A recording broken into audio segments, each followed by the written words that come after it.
The afternoon light was failing when John White's ship finally anchored off the coast of Roanoke Island in August of 1590. 3 years. 3 long years since he had left his daughter, his newborn granddaughter Virginia Dare, and 114 other souls on this remote strip of land between the New World's mainland and the vast, indifferent Atlantic. The journey back to England for supplies was supposed to take months, not years, but war with Spain had trapped him across the ocean, pacing the docks of Plymouth, desperate to return. Now, as his boat cut through the dark water toward the shore, White must have rehearsed the reunion 1,000 times in his mind. Virginia would be 3 years old now, speaking in full sentences, recognizing her grandfather's face. His daughter Eleanor would have stories to share, hardships endured, triumphs celebrated. The colony would have grown, adapted, perhaps even thrived in his absence. But the silence that greeted him was wrong. Profoundly, unnaturally wrong. No smoke rose from cooking fires. No voices called out in greeting. No children ran along the beach to meet the incoming boats. Just the sound of waves and wind moving through tall grass that had grown wild and unchecked across what should have been cleared fields and organized pathways. White's boots hit the sand, and he walked toward the settlement with a growing weight in his chest, that ancestral dread that crawls up the spine when the rational mind still refuses to accept what the body already knows. The wooden houses stood intact, their frames sound, their doors hanging open like mouths frozen in mid-scream. But they were empty. Completely, impossibly empty. Furniture remained in place. Tools lay where they had been set down. A few personal belongings were scattered about, as if their owners had simply stepped away for a moment and never returned. But the people, all 117 of them, were gone. White moved through the ghost town, calling names that echoed back unanswered. Eleanor. Virginia. Ananias. The names of friends, family, neighbors who had trusted him to return. Each empty doorway was another small death, another loss that his mind struggled to process. Where were the bodies if there had been an attack? Where were the signs of struggle, of flight, of any explanation that made sense? The village hadn't been burned. It hadn't been ransacked. It had simply been abandoned, as if the earth itself had opened up and swallowed every living soul.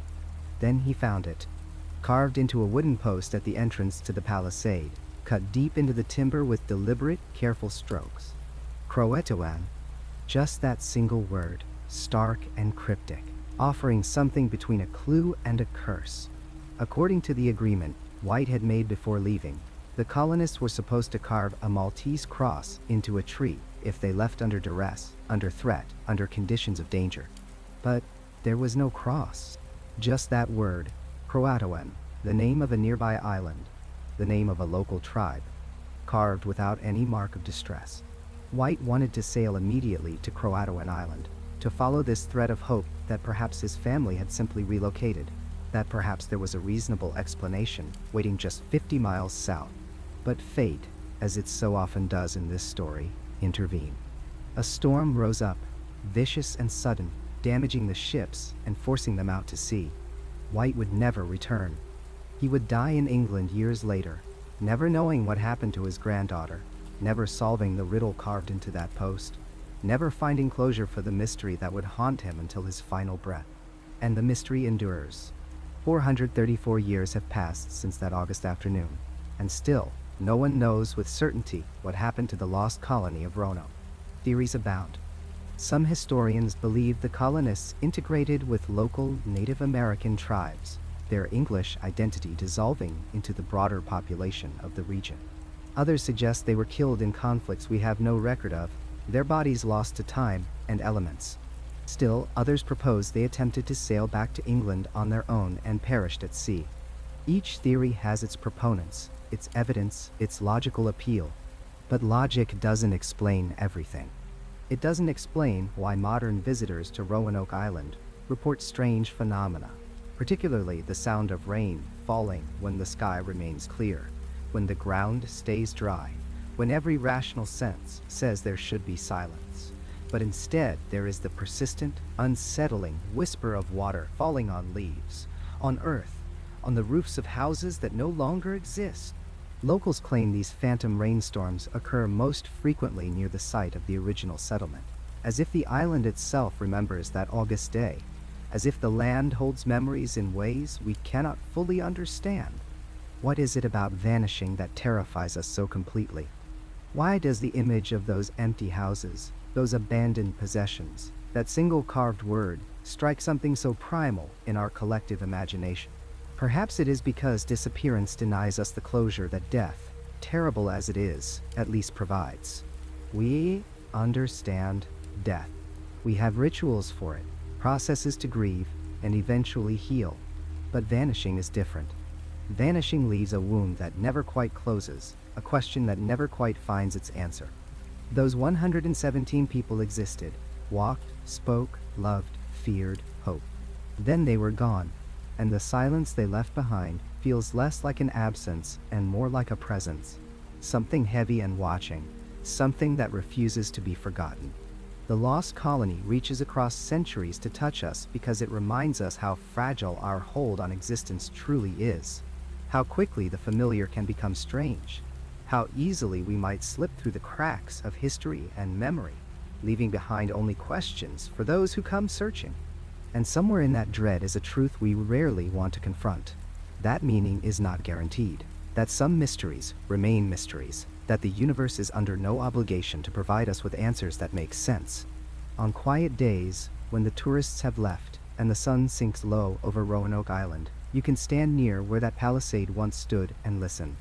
Listen carefully. Some say you will hear nothing but wind and waves. But others, those who wait long enough and stay still enough, claim they hear something else. The sound of rain falling on a clear day. The whisper of a settlement that vanished 4 centuries ago, but never quite left. The echo of 117 souls who stepped out of history and into legend, leaving behind only a word carved in wood and questions that will never be answered. The wind across the gray Atlantic carried more than salt spray in the spring of 1587. It carried the weight of ambition, the stench of desperation, and the foolish hope of men and women who believed they could plant England's flag in soil already soaked with English blood. Queen Elizabeth I, the Virgin Queen they called her, cast her eyes westward with a hunger that had nothing to do with discovery and everything to do with survival. Spain's golden ships sailed heavy with New World treasure. France had claimed the northern reaches. England, for all its growing naval might, had not a single permanent foothold in the Americas. The Queen's coffers needed filling, her rivals needed checking, and her legacy demanded more than a small island kingdom. She needed empire, and she needed it before time ran out. The vision she embraced was sold to her by men who had never intended to tell her the whole truth. Sir Walter Raleigh, courtier and dreamer, painted pictures of a virgin land ready for English plows and English order. He spoke of harbors deep enough for warships, soil rich enough to grow anything, and native peoples curious and compliant.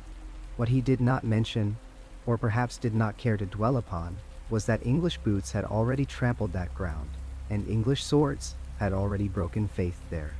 2 years earlier, in 1585, Raleigh had sent his first colony to Roanoke Island, a narrow strip of sand and pine off the coast of what would become North Carolina. That first attempt had been a military venture, over 100 men but not a single woman, not a single child. They were soldiers and adventurers, sent to establish a garrison and find gold. They found neither wealth nor welcome. The commander, Ralph Lane, was a rigid military man with no patience for diplomacy and no understanding of the complex world he had stumbled into. The Algonquian peoples of the Outer Banks had lived there for generations beyond counting.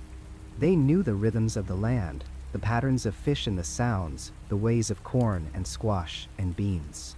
Their towns dotted the coastline and the inland waters, connected by trade routes and kinship ties that stretched for hundreds of miles. They were not the naive innocents that English propaganda painted them to be. They were shrewd, organized, and perfectly capable of reading the intentions of armed foreigners. At first, there had been cautious curiosity. The paramount chief Wingina, leader of the Secatan people, had allowed the English to settle on Roanoke. He had traded with them, shared food with them, even helped them survive their first winter. But Lane's men were hungry, always hungry, and their supplies from England were delayed. They began to demand more than Wingina could provide without starving his own people. Tensions rose like flood water, slow and inevitable. Lane became convinced, through paranoia or perhaps through actual rumor, that Wingina was planning to attack the English settlement. Whether this belief had any foundation in truth, we will never know with certainty. What we do know is what happened next. In June of 1586, Lane led a preemptive strike against Wingina's village. They attacked at dawn, when families were still sleeping, when cooking fires were just being lit. They killed the chief's advisors. They burned homes. And when Wingina fled into the forest, they hunted him down and brought back his severed head as proof of their victory. This was the seed planted in Roanoke soil. This was the foundation upon which Queen Elizabeth and Walter Raleigh intended to build their dream. Lane and his surviving men abandoned the colony shortly after, catching a ride home with Sir Francis Drake, who happened to be passing by after raiding Spanish settlements in the Caribbean. They left behind ruins, resentment, and the clear message that English promises meant nothing. Now, barely a year later, Raleigh was sending another group. But this time, the character of the expedition revealed either extraordinary optimism or staggering delusion. This was not an armed garrison. This was to be a true colony, a transplanted piece of England, complete with families and futures. 117 souls boarded the ships in Plymouth. There were craftsmen, bricklayers, carpenters. There were women, 17 of them, including 2 who were pregnant. There were children, bright-eyed and terrified, clutching their parents' hands as the shore disappeared behind them. There was Ananias Dare, a London tiler, and his wife Eleanor, daughter of the expedition's governor, John White. Eleanor was heavy with child, due to give birth shortly after their arrival. There was Marjorie Harvey, and Joyce Archard, and little George Howe, who was just a boy. These were not conquistadors. These were not hardened soldiers seeking glory and gold. These were ordinary people, desperate enough or hopeful enough to abandon everything they knew for a promise whispered in their ears by gentlemen and investors who would never set foot on American soil themselves. They were told of paradise. They were told of opportunity. They were told, perhaps, that the earlier troubles had been smoothed over, that the natives harbored no grudges, that all was prepared for their arrival. If they knew the truth about Wingina's murder, they likely convinced themselves it did not matter. If they knew they were sailing toward a place where English violence had already poisoned the ground, they likely believed their families, their peaceful intentions, would make a difference. They were wrong. The expedition's governor, John White, was himself an artist, a map maker who had visited Roanoke with the first colony. He had drawn beautiful watercolors of the land and its people, detailed and sympathetic renderings that showed Algonquian life with respect and precision. But White's art could not erase Lane's atrocity. His peaceful intentions could not resurrect Wingina. His role as leader placed him in an impossible position, trying to govern civilians in a place that required the skills of a diplomat and warrior combined, and he was neither. The plan itself revealed how little England understood about the reality of colonization. The colonists were supposed to stop briefly at Roanoke, only to pick up a small garrison Raleigh had left behind to maintain English presence, then continue north to the Chesapeake Bay, where they would establish their permanent settlement in fresh territory, untainted by previous violence. But the ship's pilot, a man named Simon Fernandez, had his own priorities. Some say he was eager to go privateering against Spanish ships and saw the colonists as a tedious delay. Others suggest he was simply incompetent. Whatever his reasons, Fernandez refused to take the colonists any further than Roanoke. He dropped them on the same island where Lane had committed murder, in the same abandoned fort that stood as a monument to broken faith, and then he sailed away. The colonists found themselves stranded in exactly the wrong place, surrounded by people who had every reason to hate them. The small garrison that was supposed to be waiting for them had vanished, all except one. They found his bones, picked clean, lying in the overgrown ruins of the fort. No one needed to say what had happened. The message was clear enough. But what choice did they have? The ships were gone. England was an ocean away. The summer was already advancing, and crops needed planting if they hoped to survive the winter. So they rebuilt the fort, repaired the houses, and tried to pretend that history could be ignored, that they could simply start fresh as though nothing had come before. John White attempted diplomacy. He sent messages to the nearby tribes. He sought audiences. He tried to explain that his people were different from Lane's men, that they came in peace, that they wanted only to live and trade as neighbors. Some of the smaller tribes, enemies of Wingina's people, cautiously responded. But the Secretan and their allies could not forget. Just days after landing, a colonist named George Howe, father to that young boy who had crossed the ocean clutching hope in his small hands, went crabbing alone in the shallow waters of the Sound. He waded in up to his waist, his hands working the nets, his attention on the water. He never saw the arrows coming. The Secretan warriors found him there, vulnerable and alone, and they killed him with a brutality that spoke of calculated vengeance. 16 wounds they gave him, arrows and clubs, and they smashed his head with such force that it barely resembled human form when his body was discovered. 1 month on Roanoke Island, and already the colony had its first casualty. The violence Lane had unleashed 2 years earlier had come full circle, and now it would claim not soldiers, but families, not invaders, but children. Still, Eleanor Dare gave birth on the 18th of August, 1587, to a daughter they named Virginia, the first English child born in the New World. White's granddaughter came into the world in a fort surrounded by forests that held watching eyes, on an island where the soil remembered blood, in a colony already shadowed by doom. The die was cast, the foundation was laid, and it was rotten from the very beginning. The ship disappeared over the horizon on the 27th of August, 1587, carrying John White away from everything he loved. He stood at the stern watching Roanoke Island shrink into the distance, his daughter Eleanor and his granddaughter Virginia becoming smaller and smaller, until they vanished entirely into the coastal haze. The colonists had insisted he go. They needed supplies, they needed reinforcements, they needed someone to plead their case to the investors back in England. And White, as governor, was the only one with the authority and connections to secure what they desperately required. But as the Atlantic swells rose around his departing vessel, White felt the decision like a physical wound. He was abandoning his family in a wilderness they barely understood, leaving them with dwindling resources and uncertain relations with the native peoples who surrounded them. White believed he would return within months, 6 months at most. He would reach England, gather supplies, recruit more colonists willing to join the settlement, and sail back before winter fully set in. It was a reasonable timeline, one that had been accomplished before on previous expeditions. He carried with him letters from the colonists, lists of needed materials, and his own detailed paintings of the New World that might entice additional settlers. His daughter had embraced him before he left, her infant Virginia sleeping peacefully in her arms. Eleanor had been brave about his departure, understanding the necessity, but White had seen the fear in her eyes.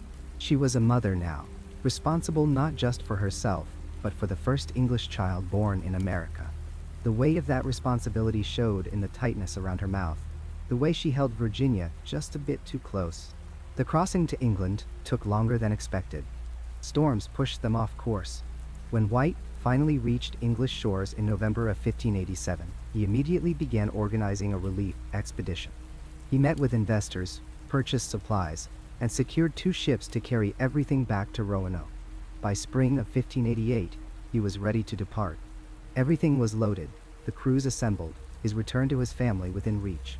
Then the political situation intervened in ways White could never have anticipated. Spain was mobilizing the largest naval force Europe had ever seen. The Spanish Armada was preparing to invade England, and Queen Elizabeth issued orders that paralyzed White completely. Every seaworthy vessel in England was commandeered for national defense. No ship could leave English waters without explicit royal permission. White's 2 supply ships, already loaded with provisions for Roanoke, were seized and repurposed for coastal defense. He watched helplessly as months passed, as spring turned to summer, as his family waded across an ocean he could not cross. White tried everything. He petitioned the Queen's ministers. He argued that his mission was humanitarian, that English citizens were waiting for supplies. He offered to sail with a skeleton crew, to take a smaller vessel, anything that might slip beneath the notice of the military authorities.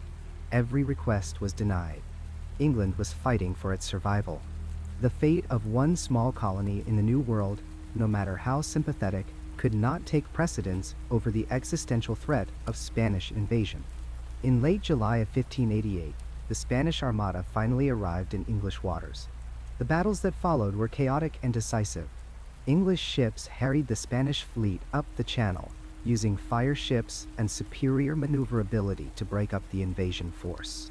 Storms finished what the English navy began, scattering Spanish ships across the North Sea and dashing them against the rocky coasts of Scotland and Ireland. By August, the threat had passed. England had survived. But for John White, the victory meant only that an entire year had been lost. He renewed his efforts to organize a relief expedition, but now faced different obstacles. The ships that had been commandeered were damaged, crews were depleted, and investors who had been enthusiastic about colonization before the Armada were now cautious about further expenditure. England had spent enormous sums defending itself. The appetite for risky ventures in distant lands had diminished. White grew increasingly desperate. His letters from this period reveal a man being slowly consumed by guilt and fear. He wrote about dreams of Virginia, now a toddler he might not recognize. He wrote about Eleanor, wondering if she was well, if she had survived childbirth complications that sometimes appeared months later, if she had enough to eat. Another year passed. 1589 brought new promises and new disappointments. White secured passage on a privateering expedition that agreed to stop at Roanoke, but the ship's captain was more interested in hunting Spanish vessels than delivering a desperate grandfather to his family. They sailed to the Caribbean instead, engaged in several profitable raids, and returned to England without ever approaching the North Carolina coast. White's anguish is palpable in his accounts. He was so close, aboard a ship that could have reached Roanoke in weeks, yet unable to convince the captain to honor their agreement. By 1590, 3 years had passed since White had left Roanoke. 3 years of waiting, of bureaucratic obstacles, of broken promises and diverted ships. He had aged visibly, those who knew him reported. The energetic artist and administrator who had sailed west in 1587 had been replaced by a haunted figure, obsessed with a single purpose that seemed forever beyond his reach. Finally, in March of 1590, White secured genuine passage on a privateering expedition led by John Watts. This time, the ships actually sailed toward Roanoke. This time, White allowed himself to hope. They reached the Outer Banks in August of 1590, almost exactly 3 years after White's departure. He must have stood at the rail as they approached, scanning the shoreline for signs of the colony. Smoke from cooking fires, perhaps, or figures on the beach. He saw neither. The ships anchored offshore, and White was among the first into the boats rowing toward land. They arrived at night, and White insisted they signal their presence. They called out, they blew trumpets, they sang English songs. The darkness absorbed their efforts without response. Morning revealed the truth in increments. The colonists were gone. The settlement had been systematically dismantled. But this was not the scene of a massacre. There were no bodies, no signs of violence, no burned buildings or scattered possessions suggesting panic. Instead, White found evidence of orderly departure. The houses had been taken down carefully, the timbers presumably removed for use elsewhere. Most personal possessions were gone, suggesting people had time to pack and plan. The palisade that had surrounded the settlement had been expanded, White noted. Someone had worked to strengthen the defenses, to create a more substantial barrier against potential threat. This spoke of time, of labor, of colonists who were planning for a future at that location. And then they had left, taking those plans with them. 2 clues remained. Carved into a post at the entrance to the settlement was a single word, Croatoan. This was the name of both an island to the south and the Native American tribe that inhabited it. White and the colonists had agreed before his departure that if they needed to leave Roanoke, they would carve their destination into a tree or post. If they were leaving under duress or danger, they would add a Maltese cross above the message. White found no cross. The implication was clear. The colonists had gone to Croatoan Island voluntarily, and they expected White to understand where to find them. The second discovery was more personal and more painful. Buried near the settlement site, White found a trunk. When he unearthed it and pried open the lid, he found his own possessions, items he had left behind for safekeeping. His paintings and drawings, works he had created documenting the New World's peoples and places, were inside. But they had been damaged by moisture, the colors running, the careful details he had rendered now blurred and degrading. Maps were rotted, books were moldy. Someone had buried these items, perhaps trying to preserve them, perhaps hiding them from native raiders. But the burial had failed to protect them from the elements. White held his ruined artwork and wept, according to the accounts. These paintings were not just personal loss, but scientific documentation, irreplaceable records of what he had witnessed. White wanted to sail immediately to Croatoan Island. It was only 50 miles south, a short journey that would reunite him with his family. But the ship's captains refused. Weather was deteriorating, their anchors had been damaged in a storm, and they insisted on returning to deeper waters and eventually to England. White protested, he argued. He allegedly offered them everything he owned, but the decision was made without him. The privateers had their own priorities, and searching for lost colonists was not among them. White was carried away from Roanoke a second time, still separated from Eleanor and Virginia, now with the knowledge that they had moved but no ability to follow them. He never returned. Various factors, his advancing age and the continued reluctance of investors to fund expeditions without clear profit, prevented White from mounting another voyage. He eventually retired to Ireland, living out his remaining years as a broken man, writing letters begging others to search for his family, receiving sympathy but no action. The last historical record of John White dates to 1593. After that, he vanishes from the documents, presumably dying without ever learning his family's fate. But the story does not end with White's departure in 1590. Archaeological evidence from recent decades has added texture to our understanding of what the colonists experienced. Excavations at the Roanoke site have revealed artifacts that tell stories of adaptation and stress. The expansion of the fort that White noticed suggests the colonists felt increasingly threatened at some point after his departure. They invested significant labor in defensive works, which implies both danger and enough resources to undertake major construction. Tree ring analysis of the period reveals that the colonists arrived during the worst drought in 800 years for that region. The years 1587 through 1590 were catastrophically dry. Crops would have failed repeatedly. The streams and wells the colonists depended on might have run dry. This environmental stress would have affected not just the English, but also the native peoples around them, potentially increasing competition for scarce resources and raising tensions. More recent archaeological work has uncovered evidence of small English settlements at sites away from Roanoke Island, suggesting the colonists dispersed into multiple groups. Some may have traveled inland, attempting to escape coastal threats or to find better farming land. Others indeed appear to have gone south toward Croatoan. This dispersal strategy makes sense for people facing resource scarcity and security threats. Smaller groups could sustain themselves more easily and presented less obvious targets. The theory that the Roanoke colonists integrated with Native American tribes, particularly the Croatoan, has substantial support. When English settlers returned to the region decades later, establishing Jamestown in 1607, they heard persistent stories from various native peoples about earlier English people living among inland tribes. Multiple native informants told the Jamestown colonists about people with European features residing in native villages. Some reports specifically mentioned children and adults who dressed as natives but spoke some English words. Most intriguingly, explorers in the early 1600s encountered Native Americans in the Croatoan region with unusual physical features. Gray eyes were reported among people whose genetics should not have produced that trait. Light-colored hair appeared in families with no previous European contact, except potentially the Roanoke colonists. One explorer documented meeting native people who claimed descent from white people who had come to live with their ancestors decades earlier. They showed him artifacts of English origin, items that might have belonged to the lost colonists. The most likely scenario, many historians now believe, is not a single catastrophic event, but a gradual absorption. The colonists, facing starvation, drought, and isolation, would have recognized that survival required alliance with people who understood the land. The Croatoan people, with whom Manteo, one of the colonists' key native allies, had connections, would have been natural partners. Individual colonists or small families might have been adopted into Croatoan society, bringing skills like metalworking and literacy that native communities valued. Over time, English identity would have faded, replaced by something hybrid, something new.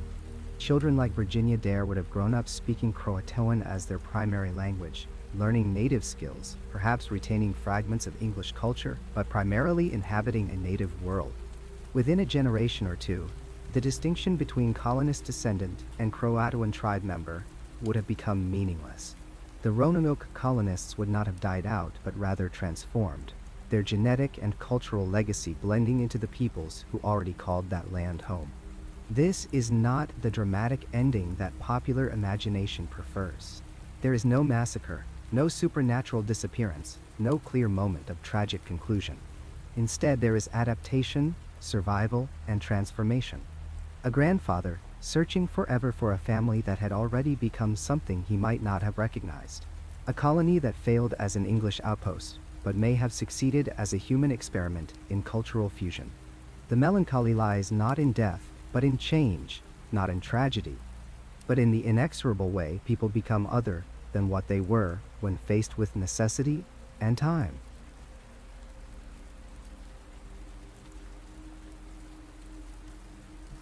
On a bright September afternoon in 1937, a tourist named Louis Hammond was hiking through the swamps of Chowan County, North Carolina, when he kicked something partially buried in the sandy soil. It was a stone, roughly 21 pounds in weight, covered with curious markings. When Hammond cleaned off the dirt, he discovered words carved into the gray rock. The message, crude and desperate, read like a voice crying across 4 centuries of silence. It claimed to be from Eleanor Dare, daughter of John White, mother of Virginia Dare, the first English child born in the Americas. The stone spoke of plague and death, of 35 souls perished, and a desperate flight westward from Roanoke Island in the year 1591. Louis Hammond brought his discovery to Emory University in Atlanta, where scholars examined the artifact with growing fascination. The stone's weathering appeared consistent with centuries of exposure. The language, while imperfect, contained Elizabethan phrases that seemed beyond the capability of a casual forger. The dimensions and weight suggested genuine antiquity. Here, finally, was an answer to America's oldest mystery. The lost colony of Roanoke, vanished without explanation, had left a message. Eleanor Dare herself had carved her family's tragedy into stone, and that stone had waited 346 years to be found. News of the Dare stone, as it became known, rippled through the scholarly community and captured public imagination. Depression-era America hungered for stories of survival and perseverance. The notion that Eleanor Dare had endured such hardship, that she had literally carved her story into the land itself, resonated deeply with a nation struggling through economic collapse. Emory University put the stone on display. Newspapers ran stories. A reward was offered for additional stones that might complete Eleanor's chronicle. And then, miraculously, more stones appeared. Over the next 3 years, 47 additional carved stones surfaced across the southeast. They formed a trail stretching from North Carolina through South Carolina and Georgia, deep into the interior of the continent. Each stone advanced Eleanor's narrative. They told of attacks by hostile natives, of disease decimating the English survivors, of desperate marriages between colonists and indigenous people, of children born and lost, of hope fading with each westward mile. The stones described specific places, named individual colonists, detailed the colony's unraveling with heartbreaking precision. The finder of each new stone received payment from the reward fund. Local farmers and workers across the region suddenly developed keen eyes for unusual rocks. The stones arrived with suspicious regularity, often discovered by people who could certainly use the money. Yet each stone underwent examination, and many experts remained convinced of their authenticity. The alternative seemed impossible. How could anyone forge 48 separate stones with period-appropriate language, consistent weathering patterns, and plausible historical details? Who possessed both the knowledge and the dedication for such an elaborate deception? A man named William Eberhard, that's who. A man desperate for money during the Depression. A man with just enough historical knowledge to be dangerous. A man who understood something profound about human nature, about our collective need for answers, our hunger for closure, our willingness to embrace comforting lies rather than face the void of unknowing. The hoax began to unravel in 1940. Researchers, examining the growing collection of stones, noticed troubling inconsistencies. The weathering patterns varied wildly. Some stones showed erosion consistent with centuries of exposure while others appeared artificially aged. The language became increasingly problematic. Later stones contained phrases and word usages that didn't exist in Elizabethan English. Historical details conflicted with documented facts. The geographic trail made little practical sense for refugees fleeing inland. Most damningly, someone noticed that the stones appeared with suspicious timing, always when publicity had begun to fade, always from the same region of northern Georgia, always found by poor farmers who collected their reward and disappeared. Investigators began following the trail backward, not through history but through recent transactions. They found Eberhard and his small network of accomplices. They found the tools used to carve the stones. They found notebooks containing drafts of the inscriptions, showing how the forgers had crafted their narrative. When confronted, Eberhard eventually admitted his role. He claimed the first stone was genuine, that he had simply continued what Eleanor Dare herself had started. This was, of course, another lie. Analysis would later confirm that all 48 stones, including the original discovery by Hammond, were modern forgeries. The entire chronicle of Eleanor Dare's westward journey, every heartbreaking detail, every named colonist, every described hardship, was fiction. Hammond himself was likely part of the conspiracy, though he maintained his innocence until his death. Emory University retracted its authentication. The stones were denounced as frauds. The scholars who had championed them faced professional embarrassment. The story should have ended there, another historical curiosity. Another cautionary tale about the importance of rigorous verification. But the Dare stones matter far more than their exposure suggests. They reveal something uncomfortable about the American relationship with unsolved mysteries. We cannot accept silence. We cannot tolerate the absence of narrative. The true story of the Lost Colony, the actual fate of Eleanor Dare and Virginia Dare, and the 115 English colonists who vanished between 1587 and 1590, is probably mundane. They likely assimilated into indigenous communities, their English identities dissolving across a generation or two. This explanation satisfies logic, but starves imagination. The Dare stones offered something more romantic, more tragic, more distinctly American. They presented the colonists as pioneers pushing ever westward, maintaining their identity against impossible odds, leaving a paper trail, or rather a stone trail, of their heroic persistence. This narrative aligned perfectly with how America preferred to see itself in the 1930s. The Depression had shaken national confidence. The Dust Bowl was forcing massive migration. Stories of earlier Americans surviving through determination and movement westward provided psychological comfort. Eberhard understood this need. He exploited it skillfully. He gave people what they wanted, and they paid him for it, financially and emotionally. The scholars who authenticated the stones weren't fools.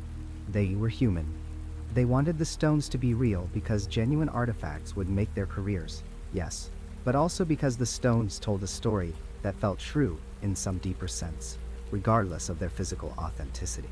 This is why the hoax matters. It demonstrates how easily desire can overwhelm skepticism. It shows how forgery succeeds not through perfect execution, but through offering what people desperately want to believe. The Dare stones were riddled with errors that experts should have caught immediately.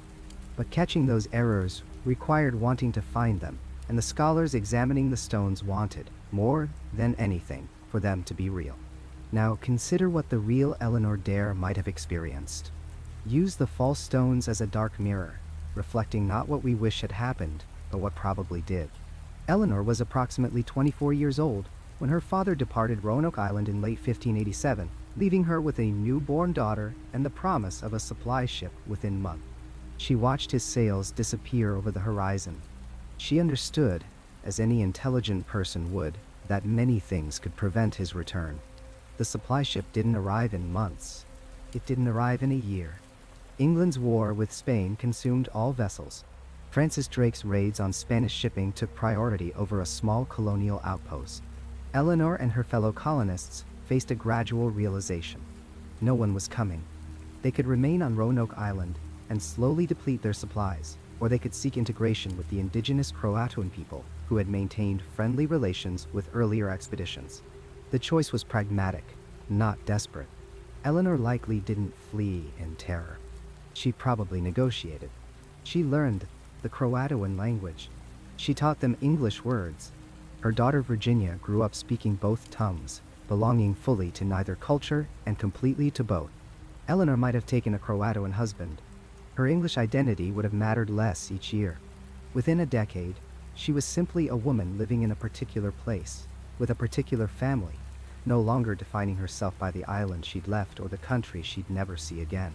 This fate is quiet. It lacks drama. Eleanor carved no stones because she had no reason to carve stones. She wasn't fleeing in terror. She was living, adapting, surviving in the most ordinary sense. Her story disappeared, not because of tragedy, but because of assimilation. Her daughter Virginia's children were indigenous Americans who happened to carry some English DNA. Gray eyes occasionally appearing in certain family lines. Lighter hair. Small genetic echoes of colonists who vanished not into death, but into life. This probable truth satisfies history, but frustrates storytelling. We want Eleanor to have remained English, to have fought to preserve her identity, to have carved desperate messages into stone, leaving proof of her persistence. We want her to be heroic in a way we recognize. The Dare Stones provided that heroism. They gave Eleanor a voice. They made her visible across centuries. That the voice was false, the visibility manufactured, somehow makes the hoax more poignant rather than less. What does this say about us? About our relationship with the past? We cannot grant the dead their privacy or their peace. We demand they speak to us, that they explain themselves, that they provide closure to questions they never knew we would ask. When they remain silent, we grow so uncomfortable that we'll accept ventriloquism. We'll believe in forged stones rather than sit with uncertainty. The real Eleanor Dare probably died of old age, surrounded by family who barely remembered she had once been English. No plague, no desperate flight, no carved chronicles. Just the ordinary trajectory of a life, lived far from where it began. Her bones rest somewhere in North Carolina, unmarked and unremarkable, mixed now with the soil of a continent she never intended to settle. The Dare Stones promise to resurrect her, to let us hear her voice, to transform absence into presence. That they succeeded even temporarily reveals how desperately we need our ghosts to speak. Even when we have to move their lips ourselves. Even when we have to carve the words we wish they'd said into stone and pretend we found them waiting in the Carolina dirt. The rain comes differently to Hatteras Island. Any resident will tell you that. It doesn't just fall from the sky like it does on the mainland. It doesn't simply patter against rooftops and run off into gutters. Here, on this narrow strip of sand and scrub pine that the Croatoan people once called home, the rain speaks. Margaret Whitley has lived on Hatteras for 47 years, in a weathered cottage just 3 miles from the Buxton Woods, where archaeologists believe English colonists from Roanoke once integrated with the native population. She's a retired schoolteacher, sharp-minded and practical, not the sort of woman given to flights of fancy. But on a September evening in 2019, as Hurricane Dorian churned offshore and the first bands of rain swept across the island, she heard something that changed her relationship with storms forever. "I was securing the shutters," she told me over coffee in her kitchen, her hands wrapped around the mug like she was trying to draw warmth from it despite the summer heat. The wind was picking up, and the rain was coming in sideways the way it does before a big blow. And then I heard it, clear as day. A woman's voice, speaking English, but not modern English. The words were strange, formal. She said something like, "The waters rise, and we are undone." Just that, over and over. Not shouting, just stating it. Matter of fact, like she was reading from a diary. "Nearm." Margaret called the sheriff's office, thinking perhaps someone was in distress. Perhaps a tourist had been caught outside and was calling for help. But the dispatcher told her they'd received 7 other calls in the past hour, all reporting voices in the rain. All from the southern end of the island, where Buxton Woods meets the shore. She's far from alone in her experience. The reports have been accumulating for decades, though many residents are reluctant to speak about them publicly. There's a stigma attached to claiming you've heard ghosts, particularly in a community that depends on tourism and doesn't want to be branded as that haunted island where crazy people live. But speak to locals long enough, buy them enough coffee, show them you're genuinely listening rather than mocking, and the stories emerge like tide rack after a storm. Daniel Pace, a fishing guide who spent 30 years navigating the waters around Hatteras, describes hearing children's laughter during a sudden squall in 2015. He was anchored near Frisco, close to one of the sites where archaeologists had recently uncovered artifacts suggesting prolonged English presence. The rain came down in sheets, and through it, he heard what sounded like 3 or 4 children playing, their voices high and bright with joy. But when he looked toward the shore through the gray curtain of rain, he saw nothing. No children. No one at all. Just the empty beach and the maritime forest beyond. "I've been on the water my whole life," Daniel said, his sun-weathered face serious. "I know what carries over water and what doesn't. Sound does funny things out here, but this wasn't an echo or sound traveling from somewhere else. These kids were close, maybe 20 yards away, and they were speaking English, but with this accent I'd never heard before. Old-fashioned, like those Renaissance festival people, but natural, not put on. None, wordadry." The laughter continued for perhaps 2 minutes, he estimates, and then stopped abruptly when the rain eased. He pulled anchor immediately and headed back to the marina, cutting his charter short, despite the protest of his clients. He didn't explain why. He didn't know how to explain why. The phenomena seems intrinsically tied to rain, and particularly to the violent storms that have battered this coastline for centuries. Hatteras Island stands directly in what meteorologists call Hurricane Alley, the pathway that tropical systems tend to follow as they curve north from the Caribbean. The Croatoan people knew this landscape's fury intimately. The English colonists who joined them would have learned it quickly. Every autumn brought the risk of devastation. Every storm raised the question of survival. Dr. Rebecca Chen, a folklorist from the University of North Carolina who has studied Outer Banks oral traditions for 15 years, suggests that the connection between rain and these auditory experiences might be rooted in historical trauma. The colonists who came to Croatoan Island in 1587 were refugees in a sense, she explained. They'd lost contact with England, lost their governor who'd sailed back for supplies and never returned. They were stranded, and then they had to survive in this new landscape, learn its rhythms, adapt to its dangers. Hurricanes would have been among the most terrifying of those dangers. If people died in storms, if families were lost to storm surge or wind, that terror would have imprinted itself on the landscape. But Chen, for all her academic framework, doesn't dismiss the experiences outright. She's too familiar with the consistency of the reports, the genuine distress of the witnesses. "There are things we don't understand about memory and place," she admits, about how trauma might linger in a location. "I'm not saying these are literal ghosts, but I'm also not saying people are making this up or imagining it. Something is happening here." The archaeological sites themselves carry their own weight of strangeness. In 2012, researchers from the First Colony Foundation began systematic excavations near Buxton Woods, searching for evidence of the Roanoke colonists' integration with the Croatoan people. They found artifacts that suggested prolonged English presence: gun flints, copper aglets used to tie clothing, pottery that showed both English and Native American manufacturing techniques. But they also found that local workers were reluctant to spend extended periods at the dig sites. Thomas Brighthorse, a member of the Lumbee tribe who worked on the excavation team for 2 seasons, describes an overwhelming sense of being watched whenever he was on site during overcast weather. "We'd be working, cataloging finds, and you'd get this feeling on the back of your neck," he recalls, "like someone was standing right behind you. You'd turn around and nobody would be there. But the feeling wouldn't go away. It got worse when the clouds got heavy, right before rain. A couple of times I had to walk away from the site entirely. Just couldn't shake the feeling that we were disturbing something that wanted to be left alone." The sensation wasn't limited to 1 or 2 sensitive individuals. Multiple team members reported the same experience, often simultaneously.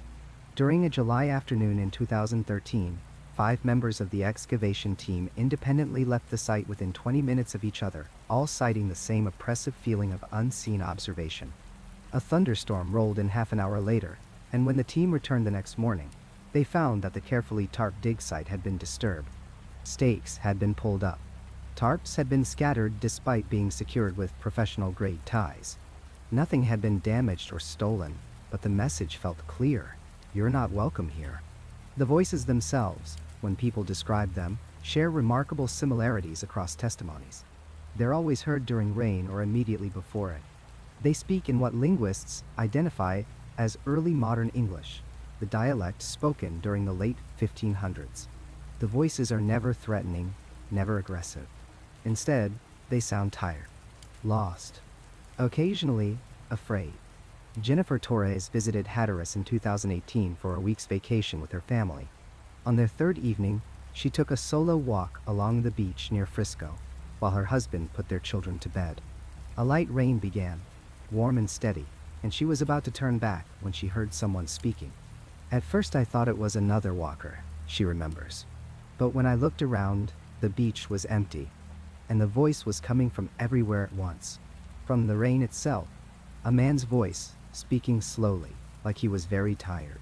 He said something about the ships not coming, about being forgotten by God and country, and then he said a name, Virginia. He said it so sadly, like it broke his heart to say it.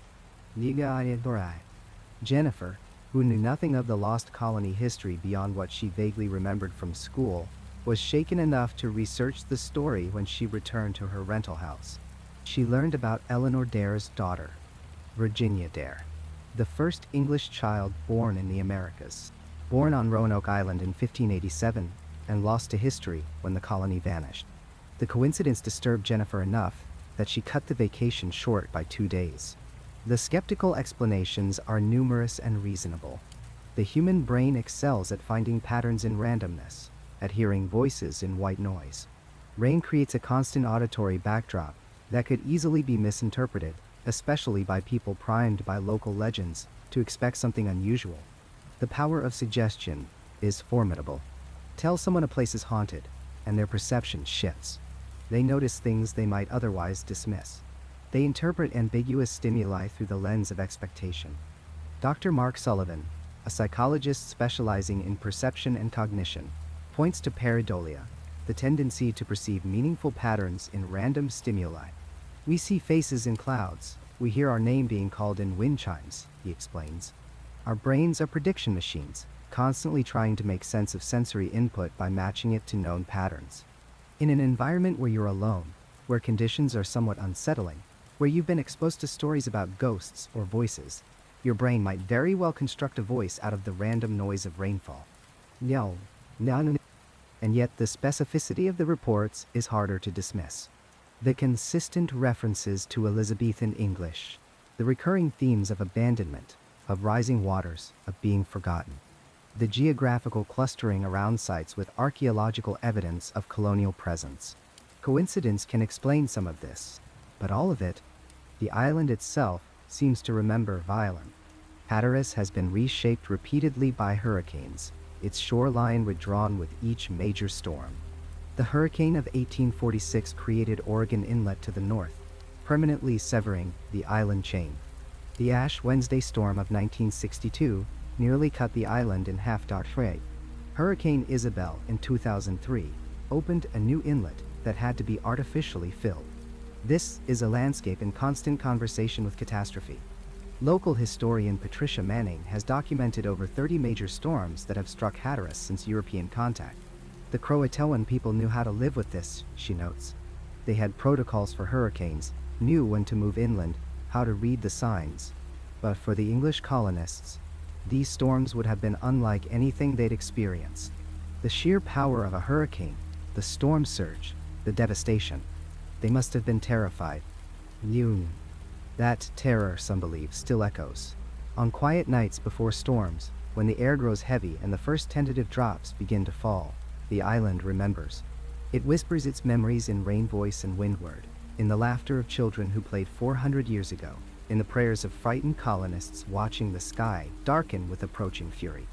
Whether these voices are genuine hauntings, collective hallucination, or something stranger that we don't yet have language to describe, remains an open question. But ask anyone who's heard them, and they'll tell you with absolute certainty. Something speaks in the rain on Hatteras Island. Something that remembers being English, being lost, being afraid. Something that watches from the edge of the woods when excavators disturb the soil. Something that has never quite left this narrow strip of sand where two worlds met and merged and perhaps never fully healed from the joining. The rain falls differently here. Everyone says so. And sometimes, if you listen closely enough, you can almost make out the words. The woods offered no warning, no distant rumble of footsteps, no war cries carried on the wind, just the ordinary sounds of an early morning 50 miles inland from where Roanoke once stood, where perhaps 70 English men, women, and children had sought refuge among those they believed would protect them. According to the accounts that would later reach Jamestown colonists in 1607, this is how it ended. Not with disease, not with slow starvation, not with peaceful assimilation, but with sudden devastating violence orchestrated by the most powerful man in the Tidewater region, Chief Powhatan. When the first Jamestown settlers arrived 2 decades after the Roanoke colony vanished, they came with questions. The mystery of the lost colonists haunted the English consciousness. What happened to those people? Where did they go? The answers they received would chill them to their core. Multiple Native American sources told similar stories. The English from Roanoke had indeed survived. They had moved inland, lived among the Chesapeake tribe, built houses in their own style. And then, shortly before Jamestown's founding, Powhatan's warriors had descended upon them and killed them all. William Strachey, the secretary of the Jamestown colony, compiled these accounts between 1610 and 1611. His records preserve what may be the darkest truth about Roanoke's fate. Strachey wrote that Powhatan himself had admitted to the slaughter. Not boasted exactly, but confirmed it as fact when questioned. According to Strachey's informants, the paramount chief acknowledged ordering the attack on the English who lived with the Chesapeake people at a place the natives called Roanoke. The reasoning, as Powhatan allegedly explained it, stemmed from prophecy. His priests had warned him that from the Chesapeake Bay, a nation would arise to destroy his empire. When the English appeared, living among the Chesapeake tribe, the prophecy seemed to manifest. Powhatan acted decisively. He ordered the destruction of both the Chesapeake people and their English guests. Strachey's records claim Powhatan kept some of the colonists alive as slaves. Young boys, useful for labor. Perhaps a few young women. But the rest were killed in a coordinated strike that left no room for escape. The massacre, according to these accounts, occurred shortly before 1607, meaning some of the Roanoke colonists might have survived for nearly 20 years before meeting their violent end. Imagine the terror of that morning if these accounts hold truth. The colonists had crossed an ocean, survived abandonment, endured years of uncertainty. They had learned to live in this new world, adopted new ways while maintaining pieces of their English identity. They built houses that reminded them of home. They likely intermarried, had children who knew both worlds. They must have believed they had found safety. Then the attack came. Warriors moving through the settlement with ruthless efficiency. The Chesapeake people had no warning. Powhatan's authority was absolute. When he commanded their destruction, his warriors obeyed. The English colonists, waking to chaos, would have had no time to organize resistance. No fortifications protected them. No weapons lay ready at hand after so many years of peace. The violence would have been intimate and terrible. Hand to hand, face to face. Colonists who had learned the Algonquian language well enough to plead for their lives in words their attackers understood perfectly. Mothers shielding children. Men trying desperately to protect families with whatever crude tools came to hand. The realization, in those final moments, that this was the end. That they had survived so much only to die here, far from the coast where their countrymen might someday search for them. According to the accounts Jamestown colonists recorded, Powhatan's warriors left nothing intact. They burned the English-style houses. They wanted no trace of the foreign presence to remain. The structures that had stood as testament to English survival went up in flames. Everything the colonists had built, every small comfort they had maintained from their former lives, reduced to ash and charred timber. The bodies were never recovered. At least, no English expedition ever found them. This absence of physical evidence has allowed skeptics to question whether the massacre occurred at all. But the absence also makes a grim kind of sense. Why would Powhatan's warriors leave evidence of the slaughter? The bodies would have been disposed of, buried in unmarked locations, or left for scavengers in the deep woods where English searchers would never venture. When Jamestown colonists heard these accounts, they sent expeditions to investigate. The reports they brought back seemed to confirm the massacre story. At locations inland, they found ruins of structures built in English fashion. Burned remnants. The physical evidence matched the testimony. The English had been there. Their houses had stood there. And then everything had been destroyed. For centuries, historians debated whether to believe these accounts. Some dismissed them as propaganda meant to justify English hostility toward Powhatan. Others pointed out that the accounts came from multiple independent sources and remained consistent over time. The debate might have remained purely academic, if not for modern archaeology. In 1998, researchers began excavating a site along the Salmon Creek in Bertie County, North Carolina. They called it Site X. The location lay roughly 50 miles inland from Roanoke Island, precisely the distance suggested by the historical accounts of where colonists had relocated. What they found there demands explanation. European artifacts appeared in contexts that could only be described as Native American. A rapier handle, iron tools, pieces of European pottery. These objects dated to the late 1500s. They appeared in a village that showed clear evidence of Native American occupation. The items were not scattered on the surface where traders might have dropped them.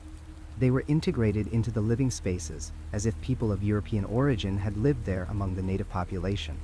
More excavations revealed additional English items. Pieces of slate used for writing, gun parts, small personal belongings that English colonists would have treasured. The kind of objects people carry with them when they abandon one settlement for another, hoping to preserve some connection to their former lives.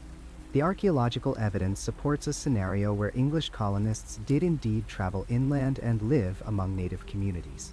But the evidence also shows disruption. Burn layers in the soil. Sudden abandonment. The village at Site X did not gradually decline. Something catastrophic happened there. If Powhatan's confession holds truth, we can reconstruct the final hours with terrible clarity. The colonists at Roanoke, living in their English houses within or near a Chesapeake village, would have known Powhatan's power. They likely paid tribute to him, acknowledged his authority. They may have believed this subordination kept them safe, but Powhatan faced pressures his English subjects could not fully comprehend. His empire stretched across the Tidewater region. Maintaining it required demonstrating absolute authority. When his priests declared the Chesapeake people a threat, when prophecy suggested destruction would come from the bay, he could not afford to appear weak or indecisive. The decision to kill the English may not have been made in anger.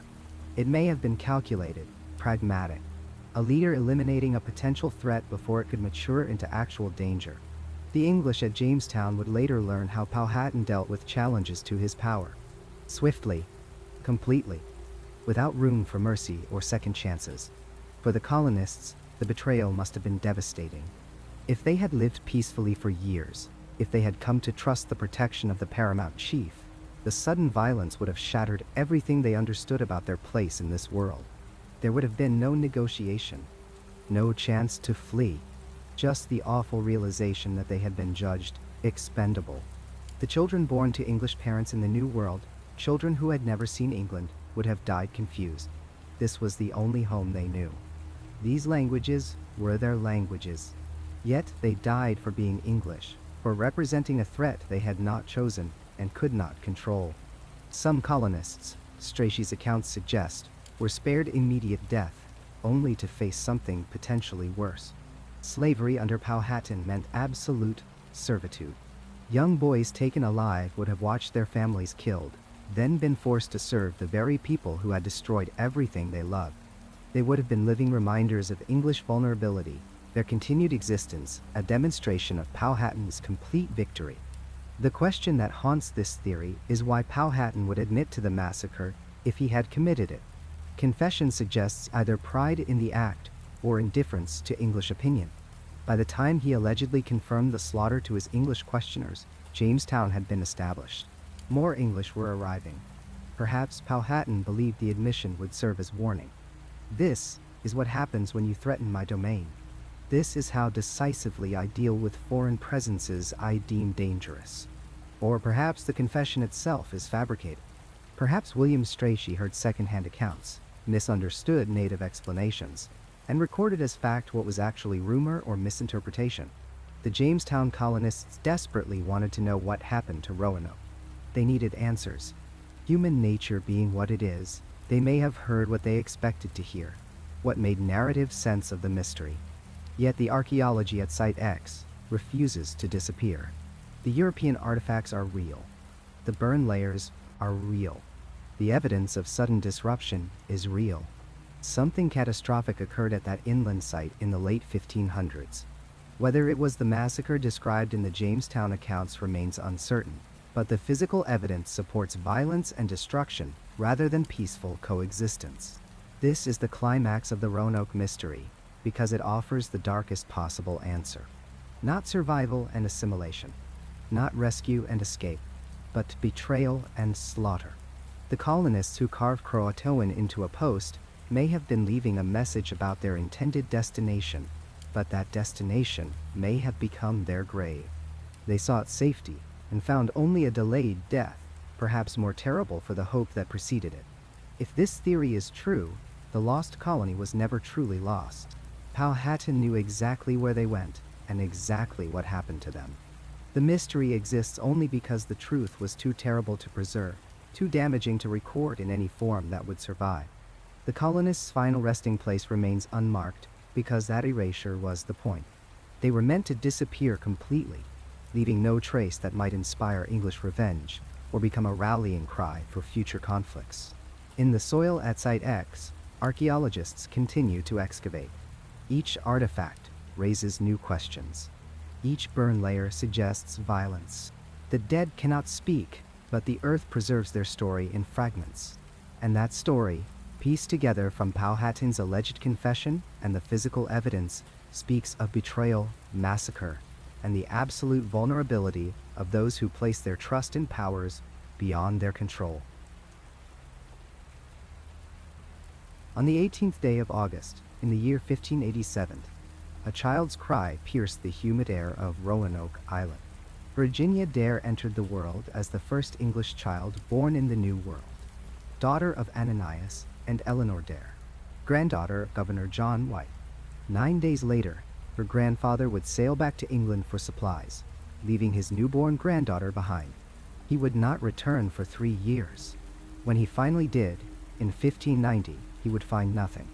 No bodies, no signs of struggle, just the word Croatoan carved into a post, and his family vanished into the wilderness. Among the 116 missing souls, one haunted the imagination more than all the others combined. The infant. The innocent. Virginia Dare. There is something uniquely terrible about the disappearance of a child. While the fate of the adult colonists sparked curiosity and historical debate, it was the image of baby Virginia that captured the American imagination and refused to let go. She became not just a person, but a symbol, a ghost story, a legend that would grow stranger and more elaborate with each passing century. Today, more than 400 years later, she remains the most famous infant in American history. A child who likely never lived past her 4th birthday, but who has haunted these shores ever since. The legends began early, whispered among the Algonquian people who lived near the Outer Banks. They spoke of a pale child raised among them, a girl with skin like moonlight who never quite belonged. By the 18th century, these whispers had transformed into something else entirely. The most enduring legend, the one that would define Virginia Dare in the American consciousness, was the tale of the White Dew. According to this legend, Virginia was indeed raised by Native Americans after the colony's dissolution. She grew into a young woman of extraordinary beauty, with golden hair and pale skin that set her apart from everyone around her. A powerful shaman named Chico fell desperately in love with her, but Virginia rejected his advances. Consumed by rage and wounded pride, Chico crafted a spell of terrible vengeance. He transformed Virginia into a white doe, a creature of unearthly beauty that would roam the forests of Roanoke forever, neither fully animal nor human, trapped between worlds. But the legend doesn't end with the transformation. Another young man, Wanchese, had also loved Virginia Dare. When he learned of her fate, he sought the help of a different medicine man, one who gave him a single silver arrow. Only this arrow, he was told, could break the spell and restore Virginia to her human form. Wanchese tracked the white doe through the forests of Roanoke, finally spotting her drinking from a stream at dawn. He drew back his bow and let the silver arrow fly. It struck true, piercing the doe's heart. But as Wanchese ran to the fallen creature, eager to see his beloved restored, he found only the white doe dying in the fallen leaves, her dark eyes fixed on him in an expression that might have been forgiveness or accusation. The spell was too powerful. Virginia Dare was gone forever. It's a beautiful story, haunting in its tragedy and romance. It's also almost certainly complete fiction, likely composed in the mid-1800s when American folklore was being consciously crafted to give the young nation its own mythology. Yet the legend persisted and grew stronger, fueled by a peculiar fact that lends it an unsettling credibility. Roanoke Island and the surrounding Outer Banks have always had an unusually high population of white deer. These are not albino deer, though they're often called that. They're leucistic, a genetic condition that produces white or pale cream-colored fur while the eyes remain dark. While leucistic deer exist throughout North America, they appear in unusually high concentrations around Roanoke. Locals have reported sightings for generations. Hunters tell stories of glimpsing them at twilight, ghostly forms moving through the maritime forests. Some claim these deer behave differently from normal deer, less afraid of humans, more curious, as if some human consciousness still lingers in them. In 1957, a white doe was struck and killed by a car on Roanoke Island. The local newspaper reported it with an almost reverent tone, noting that many locals believed it was bad luck to harm a white deer. Several elderly residents stated they remembered their grandparents telling them never to shoot the white does, that they were protected by something older than law. When another white doe was killed in 1973, a letter to the editor suggested that perhaps it was Virginia Dare finally finding release, that each white doe contained a portion of her trapped spirit, and only when the last one died would she be free. But the white doe legend is only one thread in the tapestry of Virginia Dare sightings and encounters. Throughout the 19th and 20th centuries, people reported seeing a young woman in old-fashioned clothing walking the beaches of Roanoke at dawn or dusk. She's always described the same way: pale, with long fair hair, wearing a simple dress of a style that hasn't been common for centuries. She never speaks. She never approaches. She simply walks along the shoreline, sometimes pausing to look out at the ocean, as if waiting for ships that will never come. When witnesses try to approach her, she fades away, not dramatically or suddenly, but like morning mist burning off in sunlight, there one moment and gone the next. A fisherman in 1932 reported seeing her sitting on a piece of driftwood near Fort Raleigh, singing a lullaby in a language he didn't recognize. When he called out to her, asking if she needed help, she turned to look at him. He later told his wife that her eyes were the saddest thing he'd ever seen, that they held centuries of loneliness. Then she was gone, and only the driftwood remained, still rocking slightly as if someone had just stood up from it. In 1968, a family camping near the Roanoke settlement site reported that their young daughter, barely 3 years old, began talking to someone they couldn't see. When asked who she was playing with, the child said it was another little girl who was sad because she couldn't find her mother. The child's description was oddly specific. She said the other girl wore a long white nightgown and had bare feet, that she spoke funny words, that she was looking for her papa, who went on a big boat. The parents, unnerved, packed up and left that same day. Years later, the mother would tell a paranormal researcher that she'd felt a profound sadness in that place, a grief so deep and old that it seemed to seep up from the ground itself. These stories intensified in the late 20th century as paranormal investigation became more organized and technological. Teams equipped with electronic voice phenomena recorders, electromagnetic field detectors, and infrared cameras began visiting the Fort Raleigh National Historic Site and the surrounding areas. Many claimed to capture evidence of a child's spirit. A 1993 investigation led by a team from North Carolina recorded what they identified as a child's voice on their EVP. The words were difficult to make out, distorted and faint, but several team members believe they heard the phrase, "Where is grandfather?" The recording has been analyzed and debated extensively. Skeptics point to radio interference or pareidolia, the human tendency to find patterns and meaning in random noise. Believers insist the voice is real, that the cadence and tone are consistent with a young child in distress. In 2006, a psychic medium visited Roanoke Island as part of a documentary project. She claimed to make contact with a spirit who identified herself as Virginia. According to the medium, the spirit was confused, trapped in a loop of memory, endlessly waiting for her grandfather to return. She spoke of being afraid in the wilderness, of hunger and cold, of her mother's desperate attempts to keep her safe. The spirit, the medium claimed, didn't understand that she was dead, that centuries had passed. She was still a small child, frozen in time at the moment of her death, probably from disease or starvation in the harsh months after the colony's dissolution. Whether you believe such accounts or not, they reveal something important about Virginia Dare's place in American consciousness. She has become our first national ghost story, the original haunting that set the template for countless others. She represents innocence destroyed, hope abandoned, families torn apart. She is every lost child, every mystery that goes unsolved, every question that has no answer. What's particularly striking is how young she was. If Virginia Dare died with the colony, or shortly after its collapse, she was at most 3 years old, possibly younger. She would have had no memory of England, no understanding of the historical significance of her birth, no conception of the legacy she would leave. She was simply a baby who lived briefly and died hard in a wilderness her family was utterly unprepared to survive. Yet this infant, who accomplished nothing and experienced almost nothing, who left no writings or artifacts or definite grave, became one of the most recognizable names in early American history. Perhaps that's precisely why her story endures. Virginia Dare represents pure potential destroyed, a life that never got the chance to unfold. In her, we see reflected every fear parents have for their children, every nightmare about protection failing and darkness closing in. She is tragedy distilled to its essence. She is the price paid for ambition, the sacrifice made at the altar of colonization, the small body buried in the foundation of what would become America. Modern visitors to Roanoke Island often report feeling uneasy near the historic site, especially at dawn or dusk. They describe a sense of being watched, of sadness hanging in the air like humidity. Some attribute this to the power of suggestion, to knowing the tragic history of the place.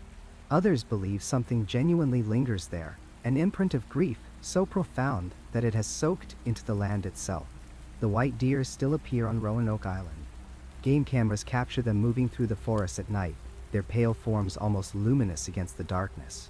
They remain protected by local sentiment, if not by law, and most hunters won't shoot them, even when legally permitted. The old superstition holds. To kill a white doe is to invite misfortune, to harm something that exists between the natural and supernatural worlds. In 2015, a wildlife biologist studying the deer population on the Outer Banks noted that the white deer seemed to congregate near the Fort Raleigh site more than in other suitable habitats. He could find no ecological reason for this preference. The area offered no special food sources or protective features.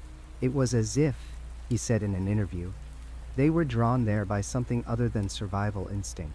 He quickly added that he didn't believe in ghosts, that there must be some scientific explanation they simply hadn't discovered yet.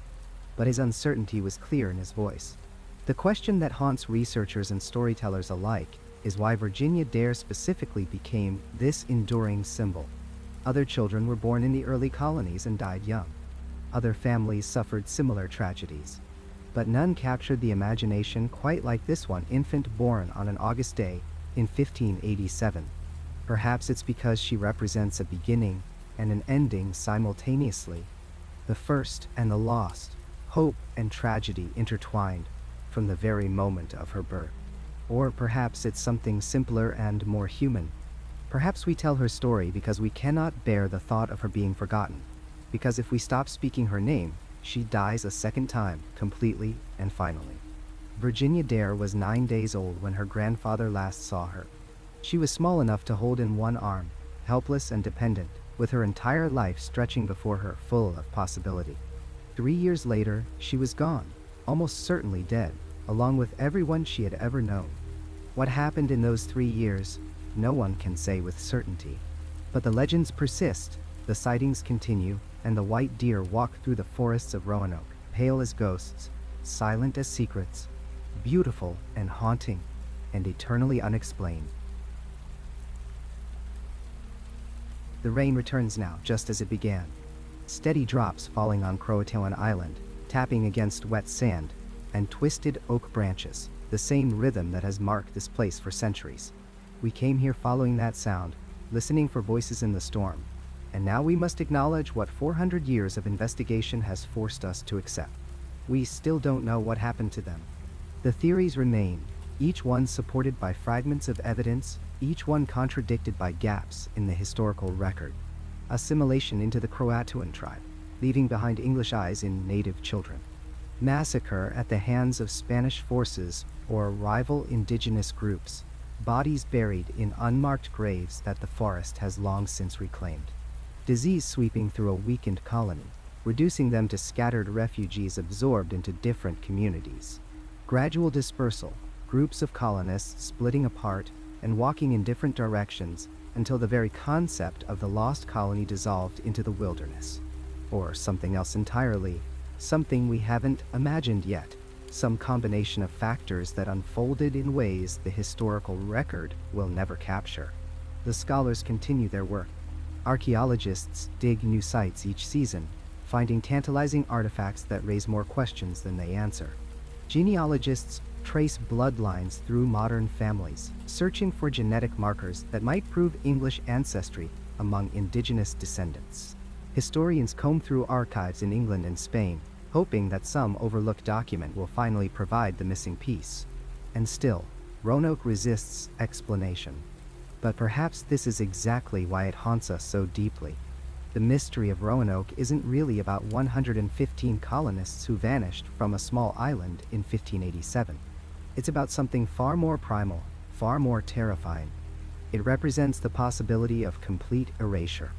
The fear that we could simply cease to exist, leaving behind no adequate explanation, no meaningful trace, no story that makes sense to those who come after us. We build our lives on the assumption of continuity, on the belief that our existence will be recorded and remembered, that our deaths will be explicable, that the story of who we were will be preserved in some form. We keep photographs and write letters and maintain digital archives because we cannot bear the thought of vanishing without evidence. The idea that an entire community of people could disappear, leaving only a single word carved in wood, touches something deep in our collective psychology. It suggests that all our careful record-keeping and storytelling might ultimately mean nothing. Roanoke reminds us that history isn't a complete narrative. It's full of holes, gaps where people fell through and were never seen again. For every story we know, there are countless others that ended without witnesses, without documentation, without anyone left alive to tell what truly happened. The Lost Colony isn't an anomaly. It's a reminder of how fragile our grasp on existence really is. The rain on Croatoan Island continues tonight, just as it has for centuries. And if you listen to the locals, if you talk to the people who live near the shore and walk these beaches at dawn, they'll tell you the voices haven't stopped either. Whispers in the storm that sound almost like English, almost like words, but never quite clear enough to understand. Shadows moving through the trees when no one should be there. The sense of being watched from the darkness beyond the campfire light. Are these genuinely paranormal phenomena? Some psychic residue left behind by terrified colonists? Are they the products of suggestion and expectation? Our minds filling in patterns where none exist? Or are they something else entirely? The way this place affects human consciousness, the way mystery itself becomes a presence that lingers in the landscape. It doesn't matter, really. The effect is the same. Roanoke remains alive in our imagination precisely because it was never solved. The absence of answers transforms it into something larger than history, something that exists in the space between fact and fear. And always, at the center of everything, that single word carved into wood, Croatoan. It seemed like a clue when they found it, a signpost pointing toward the answer. But 4 centuries later, we understand that it was something else. Not an explanation, but a deepening of the mystery. Not a solution, but a question that echoes across time. The colonists left us a word, and we still don't know if it was a destination, a warning, a cry for help, or simply the last thing someone could think to carve before the end came. Perhaps that's the real horror of Roanoke. Not that they vanished, but that they tried to tell us where they were going, and we still couldn't find them. They left a message, and the message told us nothing. They reached out across the centuries, and their hand passed through empty air. The wood that bore that carving is long gone now, rotted away, or lost to some museum's forgotten storage room. But the word remains, burned into our collective memory, a symbol of every question we'll never answer, every disappearance we'll never explain, every ending that refuses to make sense. When you stand on Croatoan Island now and listen to the rain, you're hearing the same sound those colonists heard in their final days, whatever those days held. The same wind moves through the same trees. The same ocean crashes against the same shore. And somewhere in that continuity, somewhere in the fact that this place endures while they do not, lies the essential truth of the mystery. We all leave messages that might not be understood. We all carve words into wood that will outlast our ability to explain them. We all vanish eventually, and the rain continues falling, and the world moves on without comprehension. Some words aren't meant to be understood. They're meant to be warnings we discover too late.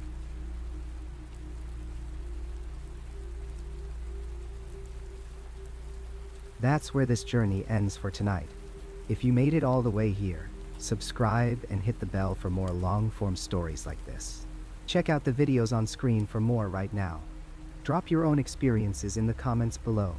Thanks for listening, and I'll see you in the next one.